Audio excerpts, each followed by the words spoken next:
तो गाइस आपको अपने बचपन का रोमांची कार्टून हीरो भक्ति ही शकी है तो याद ही होगा, जिसमें मेन कैरेक्टर था एक 25 साल का चोमू लड़का जो दिखने में तो 6 फुट और 70 किलो का था, पर इसका दिमाग 70 ग्राम का भी नहीं था। मतलब भाई को इतना पागल कैसे हो सकता है। इसको अभी तक लिखना पढ़ना भी सही से नहीं आता था और ये 7वीं में भाई 7 बार फेल हो गया था। और एक गैस तो देखो कैसे बंद करता है, और ये खेलता भी भाई ढोलू बबली नाम की 2 गुड़ियाओं से है। देखो जॉय, तुम मुझे अकेले छोड़ के स्कूल मत जाना।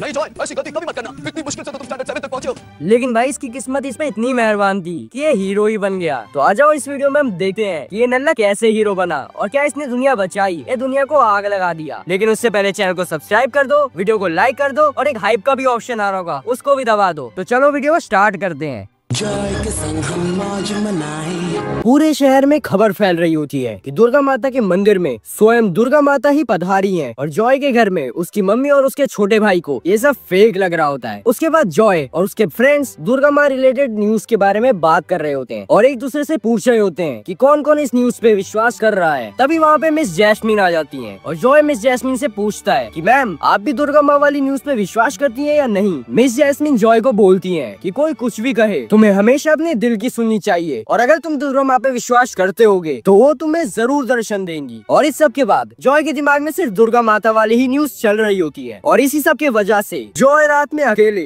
दुर्गा माता के मंदिर के लिए घर से निकलता है, वो भी बिना किसी को बताए। और अब इस सब के बीच जॉय से मिलने और बात करने जॉय की मम्मी जाती है उसके बेडरूम में और देखती है कि जॉय वहाँ पर नहीं है। और ये सब देख वो जॉय के लिए काफी परेशान हो जाती है और जॉय को ढूंढने उसके छोटे भाई के साथ निकल जाती है। उसी बीच दूसरी तरफ जॉय मंदिर पहुंच जाता है और दुर्गा माँ की मूर्ति के सामने बैठकर बोलता है, दुर्गा माँ मैं आपसे मिलने आया हूँ। और सब बोलते हैं कि आप यहाँ नहीं हो, लेकिन मुझे पता है कि आप यही हो। आप मुझसे मिलने आई हो ना, तो फिर आप मेरे सामने क्यों नहीं आती। और ये भी बोलता है कि मैं बहुत कमजोर हूँ, लेकिन आज आपके मंदिर से मैं कमजोर नहीं जाऊंगा। मेरी कमजोरी का फायदा हर कोई उठाता है और मैं अपनी माँ को रोते हुए नहीं देख सकता और मैं अपनी माँ और फैमिली को प्रोटेक्ट करना चाहता हूँ और मैं तब तक यहाँ से नहीं जाऊंगा जब तक आप मुझे शक्तियाँ नहीं दे देती। देख रहे हो भाइयों अपना बागर बिल्ला कैसे दुर्गा माँ को इमोशनल कर रहा है। और दुर्गा माँ उसके झांसे में आ भी जाती हैं और उसके सामने आ जाती हैं और बोलती हैं कि वो कमजोर नहीं है बल्कि उसकी भक्ति में बहुत शक्ति है। उसकी भक्ति ही उसकी सबसे बड़ी शक्ति है और ये शक्ति हर किसी के पास नहीं होती। इसलिए मैं तुमको एक ऐसी शक्ति देना चाहती हूँ जिससे तुम किसी की भी मदद कर सकते हो और अपने आप को कभी भी कमजोर नहीं समझना, बस अपनी भक्ति की शक्ति पे हमेशा विश्वास रखना। उसके बाद माँ उसे बोलती है कि अपना हाथ आगे बढ़ाओ और उसे एक रिंग देती है और बोलती है कि ये रिंग तुम्हारी हमेशा मदद करेगी दुनिया को बचाने में बुरी शक्तियों से। और ये रिंग कभी भी किसी और के हाथों में नहीं लगनी चाहिए क्योंकि इन शक्तियों का मिसयूज भी हो सकता है। अंगूठी मिलने के बाद जॉय माँ से पूछता है कि ये अंगूठी उसे कब पहननी है और दुर्गा माँ बताती है कि अंगूठी पहनने का सही वक्त तब आएगा जब अंगूठी खुद ही बोल पड़ेगी। और अभी एक और चमत्कार आने वाला है जो कि जॉय को सही वक्त ही पता चलेगा। उसके बाद दुर्गा माँ वापस चली जाती है और जॉय दुर्गा माँ को थैंक यू बोल के घर आ जाता है, लेकिन देखता है कि घर पे कोई नहीं है क्योंकि उसका छोटा भाई और मम्मी दुर्गा माँ के मंदिर गई थी उसे ढूंढते हुए। और दुर्गा माँ से वो रिक्वेस्ट करते हैं कि जॉय को सही सलामत घर पहुँचा दें। और दुर्गा माँ से रिक्वेस्ट करके जॉय की मम्मी और उसका छोटा भाई वापस घर आ जाते हैं और देखते हैं कि घर पे जॉय वापस आ चुका है। जॉय की मम्मी उससे पूछती है कि वो कहाँ था और जॉय बोलता है कि वो दुर्गा माँ से मिलने गया था और वो सही सलामत है। ये सब बोलने के बाद जॉय चले जाता है अपने कमरे में सोने। अब कहानी में आगे जॉय और उसके फ्रेंड्स बात कर रहे होते हैं और तभी एंट्री होती है मिस जैस्मिन की और मिस जैस्मिन को 2 लड़के गुलाब के फ्लावर देते हैं और मिस जैस्मिन उनसे जॉय के बारे में पूछती हैं।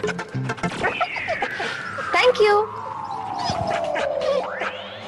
Oh, Joy, what a boy. Miss Jasmine Joy को उसके न्यू प्ले की स्क्रिप्ट देती हैं और बोलती हैं कि वो चाहती है कि जॉय इस प्ले में पार्टिसिपेट करे। एंड देन जॉय और उसके फ्रेंड्स प्लान बनाते हैं कि वो छोटा ढापी के घर पर प्ले की प्रैक्टिस करेंगे। उसके बाद जॉय रात को अपने घर जा रहा होता है, अचानक से उसकी उंगली में खुजली होने लग जाती है और तभी वो देखता है कि कुछ गुंडे एक औरत को और उसके बच्चे को लूटने जा रहे होते हैं। तभी जॉय उनको बचाने की कोशिश करता है, लेकिन गुंडे उस पर हावी हो रहे होते हैं और उसे धक्का दे देते हैं और वो जमीन पे जाके गिर जाता है। और तभी वो माँ दुर्गा की दी हुई अंगूठी को पहनता है और बोलता है भक्ति ही शक्ति है और बन जाता है एक हीरो। ढोलू और बबली उसकी डॉल्स भी जिंदा हो जाती हैं और यही चमत्कार है जिसके बारे में माँ दुर्गा ने जॉय को नहीं बताया था और सीक्रेट रखा था। उसके बाद जॉय सारे गुंडों से फाइट करता है और उन सबको कुत्तों की तरह मारता है। उसी दौरान ढोलू पर एक पीछे से गुंडा अटैक करता है, लेकिन ढोलू अपने मूली के पराठों की पावर से अपने बात से उस गुंडे को बेहोश कर देता है। लेकिन तभी गुंडों का जो बॉस होता है वो छोटी बच्ची बच्ची को बांधकर बाइक से रोड पर घसीटने ही वाला होता है। तभी हीरो माँ दुर्गा का नाम लेकर लेजर से उस रोप को डिस्ट्रॉय कर देता है और गुंडों के बॉस को आसमान में ले जाता है और ऊपर से फेंक देता है। ये आतंक देख के सारे गुंडे वहाँ से भाग जाते हैं और वो छोटी बच्ची जॉय के पास आती है और उसे हक कर लेती है और बोलती है कि आप एक असली हीरो हो, और यहीं से जॉय का नाम पड़ जाता है हीरो। दूसरी तरफ जॉय की मम्मी परेशान हो रही होती है क्योंकि वो अभी तक घर नहीं पहुंचा होता है। उसकी मम्मी उसके दोस्तों को फोन करती है। तभी हीरो अपने घर के बाहर पहुंच जाता है और उसकी मम्मी और उसका छोटा भाई भी बाहर आ जाता है और उससे पूछते हैं कि वो इतना लेट कैसे हो गया घर पहुंचने में। तभी जॉय बोलता है कि रास्ते में स्कॉर्पियो गैंग किसी को परेशान कर रही होती है और वो उनकी मदद करता है, इसी वजह से वो लेट हो गया था। फिर उसकी मम्मी बोलती है कि ये सब करने की क्या जरूरत थी, कहीं सबके चक्कर में तुम्हें चोट लग जाती तो क्या होता। तब जॉय बोलता है कि माँ दुर्गा मेरे साथ है, इसी वजह से मुझे कुछ नहीं हो सका। अब नेक्स्ट डे स्कूल में बदमाश बच्चों की गैंग मीनू की बुक ले लेते हैं और उससे पूछते हैं कि आज पीपी सर का हेयर स्टाइल कैसा होगा। और मीनू बोलती है कि पहले मेरी बुक वापस करो, इफ तुम मेरी बुक वापस कर देते हो तो तुम्हें मैं एक सीक्रेट बताऊंगी। उसके बाद वो लोग मीनू की बुक वापस दे देते हैं। तभी मीनू ने एक सीक्रेट बताती है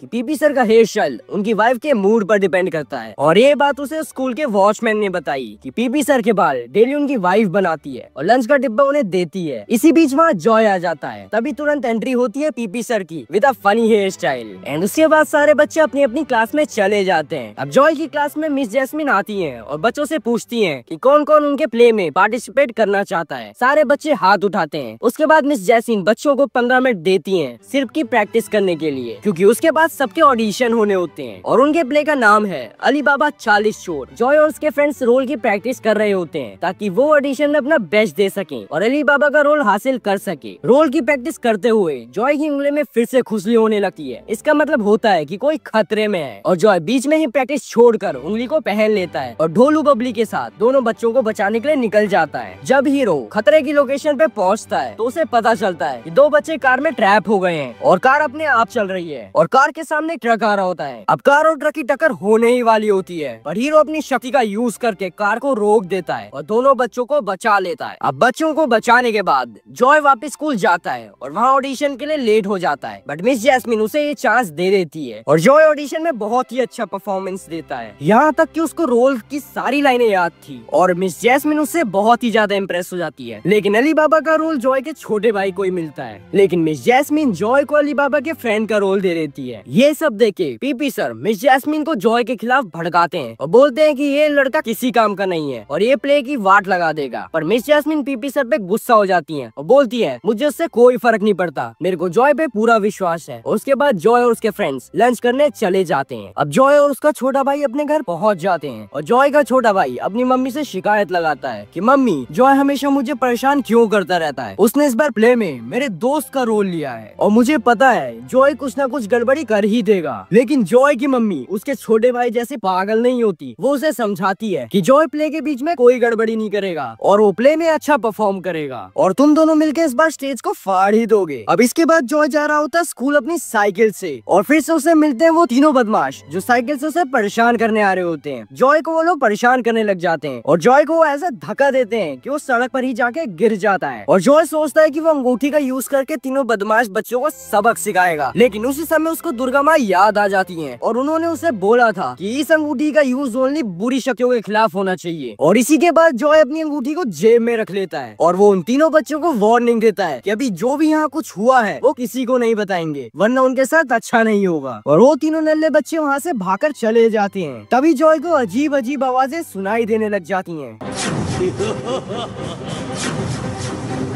और ये अजीब अजीब आवाज सुन के जॉय वहाँ से भाग जाता है। अब उसके बाद अभी अपने रोल की प्रैक्टिस कर रहा होता है और उसके बाद जॉय चले जाता है और बोलता है चलो भाई हम दोनों मिलकर साथ में प्रैक्टिस करते हैं, पर अभी उसका पोपट कर देता है। वो उसे पागल बनाता है और कहता है कि तुम साइड में जाके लाश की प्रैक्टिस करो और पागल जॉय उसकी बात मान भी लेता है। वो साइड में जाके लाश की एक्टिंग करने लग जाता है और अभी अपने रोल की शांति से प्रैक्टिस करने लग जाता है। दूसरी तरफ कहानी में एक खतरनाक विलेन एंट्री लेता है और वो एक चलती हुई कार को रोक कर उसमें बैठे हुए बच्चों को हिप्नोटाइज कर देता है और उन सब बच्चों को अपनी तरफ बुलाने लगता है। और जब कार का ड्राइवर उन बच्चों को बचाने की कोशिश करता है तब वो विलन कार के ड्राइवर पर हमला कर देता है और उसे बेहोश कर देता है और साथ ही साथ सारे बच्चों को भी बेहोश कर देता है। और स्टोरी में ट्विस्ट तब आता है जब विलन हमारे प्यारे हीरो को ढूंढने की कोशिश करता है और अपना मैजिक यूज करता है, पर उसके मैजिक से वो हीरो को तो नहीं ढूंढ पाता पर एक लिंक ढूंढ लेता है। लिंक ये था कि वो मीनू को किडनैप करके हीरो तक पहुंच सकता है। दूसरी तरफ जॉय, छोटा पापे और मीनू पार्क में मीनू के बर्थडे के सेलिब्रेशन की बात कर रहे होते हैं। उसके बाद वो तीनों अपने घर जाने के लिए निकल जाते हैं, लेकिन तभी जॉय की उंगली में अचानक से खुजली होने लग जाती है और वो सोचता है कि पार्क में कुछ ना कुछ गड़बड़ तो जरूर है और कुछ खतरा उसकी तरफ आ रहा है। और तभी वो देखता है कि मीनू के पीछे एक अजीब सा विलन एंट्री लेता है और जॉय दुर्गा माँ की दी हुई अंगूठी को पहनकर हीरो बन जाता है और डोलू बबलू भी जिंदा हो जाते हैं। हीरो विलन जैंगो को बोलता है कि मीनू को छोड़ दो, पर जैंगो हीरो की बकैती से परेशान हो गया था और वो उस पर अटैक कर देता है, लेकिन हीरो सही समय पर उसके अटैक को अपनी लेजर बीम से डिफ्लेक्ट कर देता है। और इसी बात का फायदा उठाकर मीनू अपने आप को विलन के चंगुल से बचा लेती है और हीरो के पास आ जाती है। इसके बाद विलन जैंगो हीरो को धमकी देता है कि उस लड़की को मेरे पास भेज दो वरना अच्छा नहीं होगा, लेकिन हीरो जैंगो को मना कर देता है और इसी बात से गुस्सा होकर जैंगो फिर से हीरो पर अटैक करता है। लेकिन बीच में ढोलू आ जाता है हीरो को बचाने के लिए, पर जैंगो के अटैक की वजह से ढोलू जमीन पे जाके गिर जाता है और हीरो ने फिर से जैंगो के अटैक को अपनी लेजर बीम से डिफ्लेक्ट कर दिया था, पर हीरो की शक्तियों का कोई भी असर नहीं होता विलन जैंगो पर। And after a tough battle Django hero को हरा ही देता है और मीनू को किडनैप करके ले जाता है। और अब आप जिसको स्क्रीन पर देख रहे हो वो है मास्टरमाइंड इन सब चीजों के पीछे, और यही है जिसके कहने पे जैंगो ने दोनों बच्चों को किडनैप किया था और ये काली शक्तियों के सम्राट महान विराट को जिंदा करना चाहता है। और अब हमें पता चलता है कि ये लोग उन दोनों बच्चों की बलि देने वाले हैं ताकि ये लोग काली शक्तियों के सम्राट को जिंदा कर सकें। और इन दोनों बच्चों की किस्मत इसलिए खराब है क्योंकि महापूर्णिमा की रात को पैदा हुए थे और सम्राट को जिंदा करने के लिए इन दोनों बच्चों की बलि महापूर्णिमा रात को ही देनी पड़ेगी, जो कि 12 साल के बाद आने वाली है और ये मौका विलेंस बिल्कुल नहीं छोड़ना चाहते। दूसरी तरफ अपना जॉय दुर्गा माँ के मंदिर में जाता है और दुर्गा माँ के सामने प्रार्थना करता है कि दुर्गा माँ प्लीज आप मीनू को बचा लो, और बोलता है कि मैं आपकी शक्तियों के बिल्कुल लायक नहीं हूँ और आपकी शक्तियाँ होने के बावजूद भी मैं मीनू को नहीं बचा सका। और जॉय दुर्गा माँ की दी हुई अंगूठी को मंदिर में रख के जाने ही लगता है, तभी दुर्गा माँ उसे रोक लेती हैं और जॉय को बोलती हैं कि तुम मेरी शक्तियाँ मुझे इसलिए लौटा रहे हो क्योंकि तुम अपने दोस्त को नहीं बचा पाए। और जॉय बोलता है हाँ, क्योंकि मैं आपकी शक्तियों के बिल्कुल लायक नहीं हूँ। तभी दुर्गा माँ उसे बोलती है कि ऐसा कुछ भी नहीं है और तुम अपनी शक्तियों का इस्तेमाल ढंग से नहीं कर पा रहे हो क्योंकि तुम्हें अपने आप पर विश्वास नहीं है, और तुम्हें मैंने अपनी शक्तियाँ इसलिए दी है क्योंकि तुम उसके लायक हो, बस तुम्हें अपने आप पर कॉन्फिडेंस रखना होगा। उसके बाद जॉय दुर्गा माँ से माफी मांगता है और बोलता है कि माँ मुझे माफ कर दीजिए क्योंकि मुझे अपने आप पर विश्वास नहीं था, लेकिन अब से मैं आपकी सारी शक्तियों का यूज करके सारी बुरी शक्तियों को हरा दूंगा। दुर्गा माँ जॉय को आशीर्वाद देती हैं और बोलती हैं कि तुम्हारे रास्ते में कई सारी मुश्किलें और अड़चने आएंगी, पर तुम्हें उन मुश्किलों का डट के सामना करना होगा और अपने आप पर पूरा विश्वास रखना होगा, तभी तुम इन मुसीबतों से बच पाओगे। और उसके बाद वो जॉय को अंगूठी वापस कर देती हैं। उसके बाद जॉय अंगूठी पहनकर हीरो बन जाता है और ढोलू बबली के साथ जैंगो के बेस पर पहुंच जाता है ताकि वो दोनों बच्चों को बचा सके। जैंगो के बेस पे पहुंचते ही ढोलू बबली और हीरो अलग अलग डायरेक्शंस में दोनों बच्चों को ढूंढने लग जाते हैं और अचानक से हीरो को दोनों बच्चे मिल जाते हैं और वो उन्हें वापस घर ले जा रहा होता है। तभी वहाँ पर जैंगो आ जाता है और हीरो और जैंगो के बीच में महायुद्ध चालू हो जाता है। जैंगो फिर से हीरो पर अटैक करने लग जाता है, पर इस बार सारे अटैक्स हीरो डॉज करता है, लेकिन जैंगो एक बहुत बड़ा अटैक मूव यूज करता है और ढोलू बीच में आ जाता है और वो बुरी तरह घायल हो जाता है। ये सब देखे हीरो दुर्गा माँ की बात याद करता है और अपने ऊपर कॉन्फिडेंस रखे जैंगो पर अटैक करता है और जैंगो से इस बार वो जीत जाता है। और इसके बाद वो दोनों बच्चों को सही सलामत उनके घर पहुँचा देते हैं और हीरो अपने घर चले जाता है। उसके बाद अगली सुबह हीरो की मम्मी न्यूज देखती है और उन्हें उसमें मीनू का इंटरव्यू दिखता है, जिसमें उन्हें पता चलता है कि हीरो नाम के बंदे ने ही मीनू को बचाया है और यही बंदा अब दुनिया की रक्षा करेगा बुरी शक्तियों से। उसके बाद जॉय मिलता है मीनू से और मीनू अपनी क्लास में सभी बच्चों को हीरो के बारे में बता रही होती है कि कैसे हीरो ने उसे विलेन से बचाया। दूसरी तरफ जैंगो अजगर से बोलता है कि मुझे बचा लो, पर अजगर सिर्फ अपने मालिक की ही सुनता है और वो जैंगो को एक मिरर में कैद कर देता है एज अ पनिशमेंट। और मालिक अजगर को बोलते हैं कि उन्हें हीरो का गेम बजाना है और अजगर मालिक से बोलता है कि मैं भी हीरो को ढूंढ ही रहा हूँ, पर कोई विचित्र शक्ति मुझे उस तक पहुँचने नहीं देती। उसके बाद अंधेरी शक्तियों का मालिक अजगर को ऑर्डर देता है कि वो सारे बच्चों को उसका गुलाम बना दे और बच्चों में उसके नाम की दहशत फैला दे, और अजगर बोलता है जो हुक्म मेरे आका। दूसरी तरफ स्कूल में बच्चे प्ले की प्रैक्टिस कर रहे होते हैं, तभी वहाँ पर जॉय मीनू का बर्थडे सेलिब्रेट करने के लिए केक ले आता है और सभी बच्चे मीनू को हैप्पी बर्थडे विश करते हैं। हैं और मीनू सबको अपने बर्थडे में बुलाती है। तभी अजगर एक नया प्लान बनाता है सारे बच्चों को अंधेरे का गुलाम बनाने के लिए। अजगर एक खतरनाक गुंडे की आत्मा को अपने कब्जे में ले लेता है जिसको फांसी होने वाली थी। और दूसरी तरफ जॉय और सारे बच्चे मीनू की पार्टी में एंजॉय कर रहे होते हैं और जॉय मीनू को गिफ्ट देता है एक new video game Billu blaster. और इसी पॉपुलर वीडियो गेम का फायदा उठाता है विलेन बच्चों को हिप्नोटाइज करने के लिए।